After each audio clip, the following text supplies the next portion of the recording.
पूर्व जन्म कृतं पापम व्याधि रूपेण पीड़ति।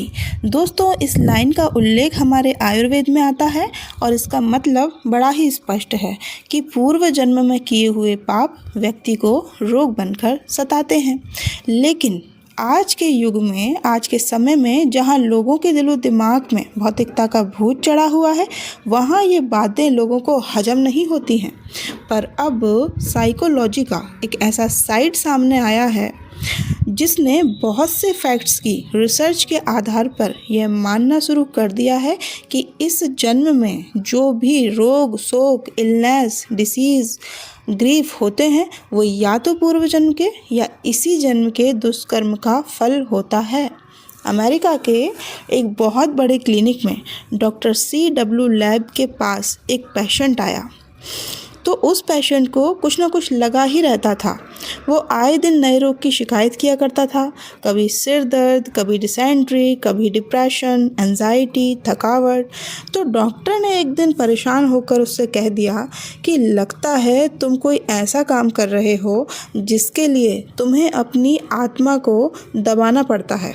कहीं तुम कोई पाप तो नहीं कर रहे हो जिसके कारण तुम्हारे अंदर नए नए रोग फूटते रहते हैं। अच्छा, पहले तो वो पेशेंट मना करता रहा, पर बाद में उसने माना कि उसने अपने भाई के साथ, जो कि अभी विदेश में रह रहा था, उसके साथ उसने बेईमानी की थी। उसने बताया कि जब उसके फादर जिंदा थे तब तो वो उनकी जो भी प्रॉपर्टीज़ थी उसमें जो कुछ भी इनकम होती थी तो वो दोनों भाइयों में बराबर बांट देते थे।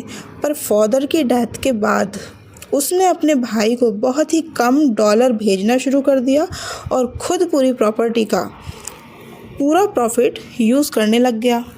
जब वो अपना सारा पाप उन डॉक्टर को सुना रहा था तब उसने अपने अंदर बड़ा हल्कापन फील किया, जैसे कि कोई बोझ उसके दिल से उतर गया हो। अच्छा, इसके बाद उसने अपने भाई को उसके हिस्से की सारी धनराशि भेज दी और साथ में अपने किए गए पाप के लिए उससे क्षमा भी मांगी।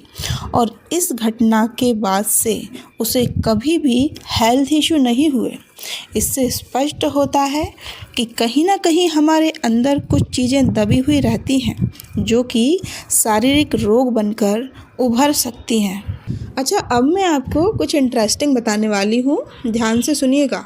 बहुत समय पहले जब लोगों को शारीरिक रोग हुआ करते थे तो वो लोग इसका कारण भूत पलीतों का आक्रमण ही समझते थे और इसके लिए वो ओझा सयानों के पास, तांत्रिकों के पास झाड़ फूंक कराने के लिए जाते थे। इसके बाद जब साइंस थोड़ा सा डेवलप हुआ तो रोगों का कारण जो मौसम चेंज होता है, सीजनल इफ़ेक्ट होता है, तो पित्त कफ बढ़ जाने को माना जाने लगा। अच्छा, उसके बाद रोगों की जड़ कीटाणुओं को, जर्म्स, बैक्टीरिया के आक्रमण को माना जाने लगा। फिर शोधों में पाया गया कि रोग जो होते हैं वो गलत डाइट ले लेने के कारण, जो खान पान में गड़बड़ होती है उससे फूड पॉइजनिंग हो जाती है तो पेट में सड़न पैदा होती है, तो उससे रोग उत्पन्न होते हैं। फिर जब इस क्रम में अधिक गहराई में उतरा गया, अधिक बुद्धिमत्ता का यूज़ किया गया, स्थूल से सूक्ष्म में उतरा गया, तब ये निष्कर्ष निकल कर आया कि आहार विहार, खान पान जो होते हैं और ये विषाणु जीवाणु का आक्रमण जो होता है, जर्म्स, बैक्टीरिया का, ये सब जो होते हैं वो बहुत थोड़ी मात्रा में रोग के लिए दोषी होते हैं। जो बीमारी होती हैं, डिसीज़ेज़ होती हैं, उसका असली कारण हमारी मन की स्थिति होती है। मनोविकारों की विषाक्तता यदि हमारे दिमाग में छाई रहे तो उसका इफ़ेक्ट हमारे नाड़ी संस्थान, नर्वस सिस्टम के माध्यम से सारी बॉडी पर पड़ेगा। आज हमारे यहाँ जो 35-40 की उम्र में डेथ केस सुनने को मिल रहे हैं, लोग चलते फिरते लुढ़क रहे हैं, इसका सबसे बड़ा कारण अवसाद, डिप्रेशन और आवेश होता है। आवेश मतलब एक strong feeling such as anger, joy, fear, बहुत ज़्यादा एकदम से गुस्सा आ जाना, बहुत ज़्यादा खुशी होना या डर किसी बात का, एंजाइटी, ये सब चीज़ें ही आजकल डेथ का कारण बन रही हैं। इन शोधों में और भी नए नए तथ्य सामने आए हैं जो कि बताते हैं कि हमारी बॉडी की जो डायरेक्ट और इनडायरेक्ट क्रियाएं होती हैं उस पर पूरी तरीके से मेंटल डिसिप्लिन ही काम करता है। जैसे कि इसे और अच्छे से समझते हैं, हमारा अचेतन मन जो होता है, अनकॉन्शियस माइंड, तो वो ब्लड फ्लो, हार्ट का पंप होना, सांस लेना, छोड़ना, सोना, जागना, जो फूड डाइजेस्ट करना, अपशिष्ट पदार्थों को बाहर निकालना, पलकों को झपकाना एट्सेट्रा, बहुत सारी क्रियाएं करता है। और हमारी बुद्धि के द्वारा जो भी काम किए जाते हैं हमारे ब्रेन के द्वारा, जैसे कि लोगों के साथ कैसा व्यवहार करना है, कैसे बातचीत करना है, तो ये सारा ताना बाना जो होता है वो हमारा चेतन मन, कॉन्शियस माइंड करता है। तो जो हमारी बॉडी की काम करने की पूरी क्षमता है, शरीर के जो अंदर हो रही है या बाहर हो रही है, तो वो सब जो है वो कॉन्शियस और सबकॉन्शियस या अनकॉन्शियस कहे जाने वाले माइंड के द्वारा ही पूरी तरीके से कंट्रोल होती है। तो उसी के आदेशों का वो पालन कर रही है। बॉडी का पूरा कंट्रोल हमारे ब्रेन के हाथ में रहता है। अब यदि हमारे मन मस्तिष्क की जैसी भी स्थिति रहेगी तो उसका इफ़ेक्ट हमारे शरीर पर पड़ेगा। तो एक मोटा निष्कर्ष फिर ये निकल कर आता है कि रोगों के इलाज के लिए अब हमारे मना संस्थान की खोजबीन करना बहुत ही ज़रूरी हो गया है। यदि हमारे सोचने विचारने के ढंग में घुसी हुई जो गंदगी है, जो विकृतियां हैं, उनकी ओर ध्यान नहीं दिया गया और सिर्फ खान पान का संतुलन रखा गया तो इससे काम बनने वाला तो है नहीं। यहाँ हमारे मन को बहलाने के अतिरिक्त हम कोई और प्रयोजन सिद्ध नहीं कर सकेंगे।